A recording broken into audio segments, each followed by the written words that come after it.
bacakan tadi adalah perintah kita, perintah Allah kepada kita untuk bertakwa dan sesungguhnya. Bapak dan Ibu saudara yang dimuliakan, kesejahteraan hidup ini tidak semata-mata tergantung kepada hebatnya kita berusaha atau banyaknya pakar-pakar ekonomi,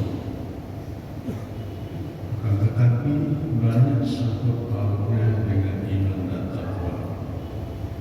Seperti ayat yang lalu saya sampaikan, surat Al-Alaq ayat 96, walau anna ahlal qura amanu wattaqaw lafatahna 'alaihim barakatin minas samai wal ardh walakin kadzabu fakasnahum bima kanu yaksibun. Andai kata penduduk negeri-negeri beriman dan bertakwa pada Allah, sungguh-sungguh akan kami menurunkan berbagai keberkahan kepada mereka, baik yang timbul dari langit atau yang timbul dari bumi. Akan tetapi mereka mendustakan ayat-ayat kami, lalu mereka kami azab disebabkan usaha mereka sendiri. Ayat ini adalah suatu janji yang pasti dari Allah kepada suatu umat atau suatu bangsa. Mereka akan hidup sejahtera, artinya bermacam keberkahan diturunkan Allah pada manusia di suatu negeri atau suatu negara apabila rakyatnya benar-benar beriman dan bertakwa dalam artinya sesungguhnya. Kenyataan ayat ini bisa kita buktikan seperti yang disampaikan pada waktu lalu. Contohnya Saudi Arabia. Saudi Arabia adalah negara kaya, rakyatnya hidup sejahtera. Ya, Bapak kalau ada yang pergi umrah atau haji, tandailah di situ harga-harga kebutuhan tidak pernah berubah dari tahun ke tahun. Harusnya di Indonesia begitu pula. Kenapa?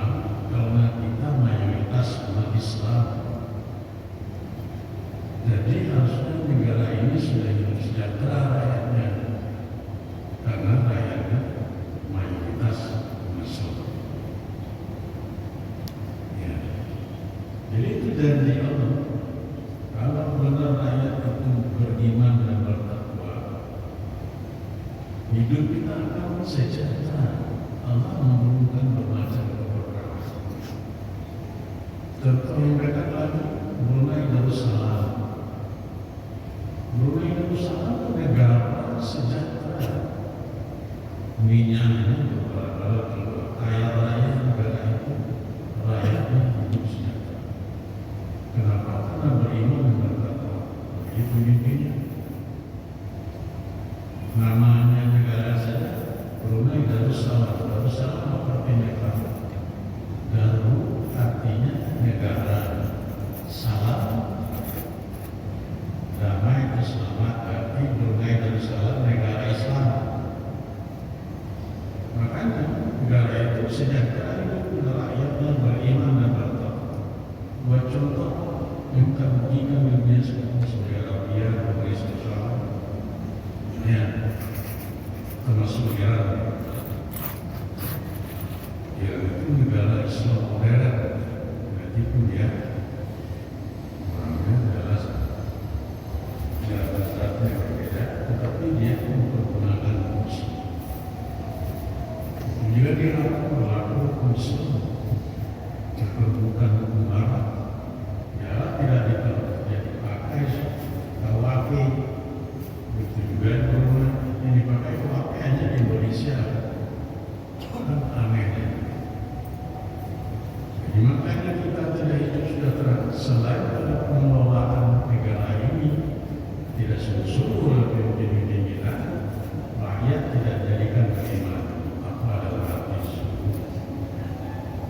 Buktinya, lihatlah berapa banyak kejahatan di negara kita,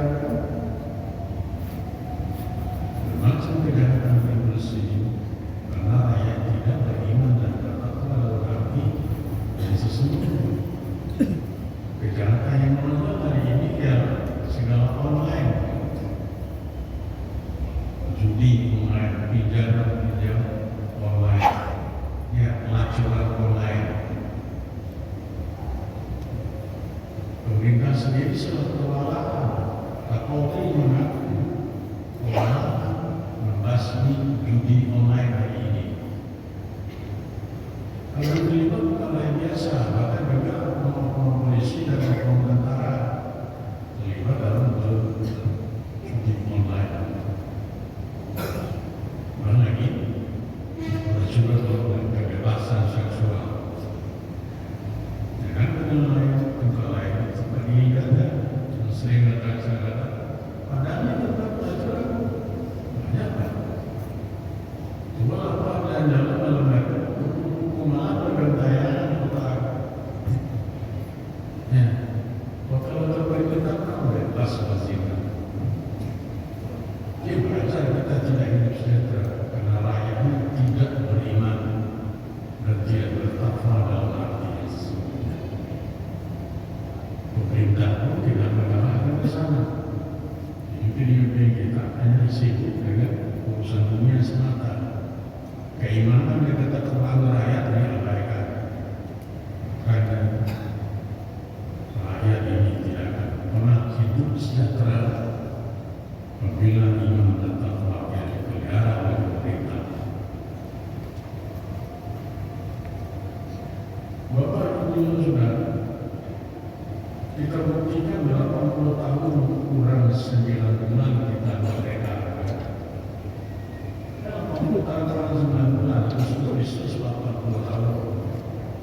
7 presiden kita mengenai sudah sejahtera. 80 tahun kurang 9 bulan kita merdeka. Sejahtera, puluhan juta rakyat Indonesia miskin. Lebih di ZD Jokowi kemarin. Ya. Semua foto naik terus. Nah. Jadi tidak akan ada kesejahteraan ini semata-mata hanya mengandalkan pengelolaan ekonomi kalau keimanan dan ketakwaan rakyat diabaikan. Ya. Sekarang kita punya presiden baru. Bukan presiden baru Prabowo akan mensejahterakan rakyat ini. Saya rasa tidak. Paling Prabowo kuasanya 2 kali 10 tahun jadi presiden. Saya katakan tadi dalam 80 tahun yang lalu sampai sekarang hidup kita belum sejahtera. Apalagi 10 tahun yang akan datang. Tidak akan mampu Prabowo mensejahterakan rakyat. Ya, hanya alasannya. Alasan pertama, anggota kabinetnya ratusan orang. Tambah ketua-ketua lembaga. Itu saja sudah menyedot anggaran belanja negara. Berapa miliar keluar untuk biaya pemerintah. Tambah lagi, anggota kabinet Prabowo seperluan terdiri dari anggota kabinet Jokowi kan. Jokowi kan kalau akal mensejahterakan rakyat ini. Dan Jokowi mensejahterakan kita. Lalu yang gambar itu dipakai lagi oleh Prabowo. Nah, mungkin dia mensejahterakan lagi. Nah, pengalaman tadi saya katakan tahun kurang 9 bulan ayat ini sudah merdeka. 7 presiden kita mulai belum sejahtera. Jadi 10 tahun dengan alasan bohong. Ada lagi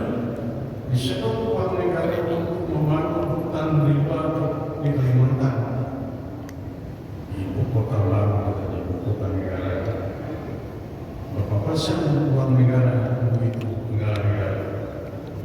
Langkah baik dipergunakan untuk mengentaskan kemiskinan daripada merambah ketelantaran Jakarta masih ada, masih eksis.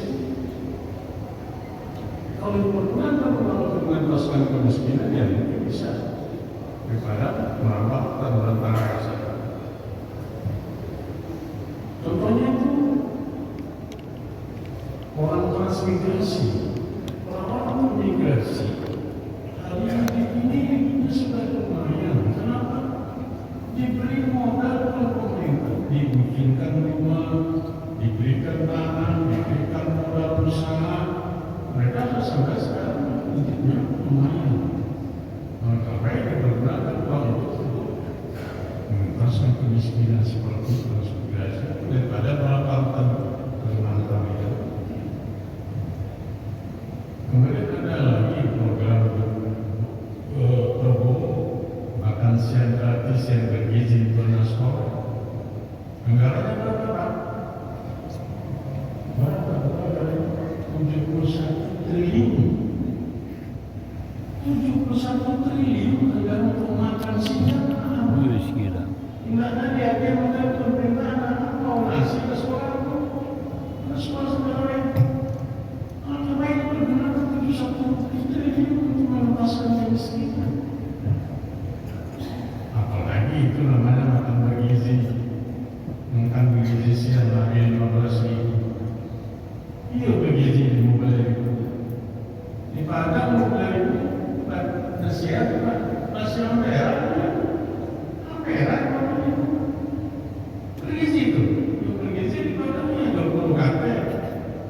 2022, 2023. Selama 30.000 baru bergizi.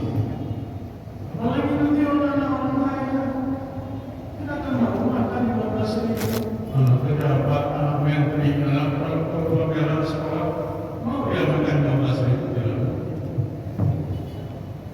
71 triliun uang. Apalagi nanti anak sekolah di desa-desa, SD di desa-desa, siapa mengawasi? Ini untuk korupsi.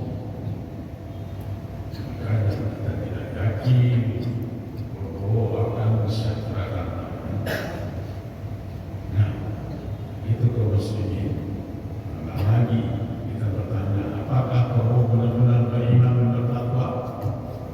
Syaratnya tadi Allah menggantungkan kepada iman dan takwa rakyat baru keberkahan turun ke bumi ini. Jika hanya dunia saja dipikirkan, keimanan dan ketakwaan rakyat tidak dibenahi oleh pemerintah. Apapun usaha dari pakar-pakar ekonomi dalam negara ini tidak akan bisa mensejahterakan kehidupan rakyat. Assalamualaikum. Waalaikumsalam.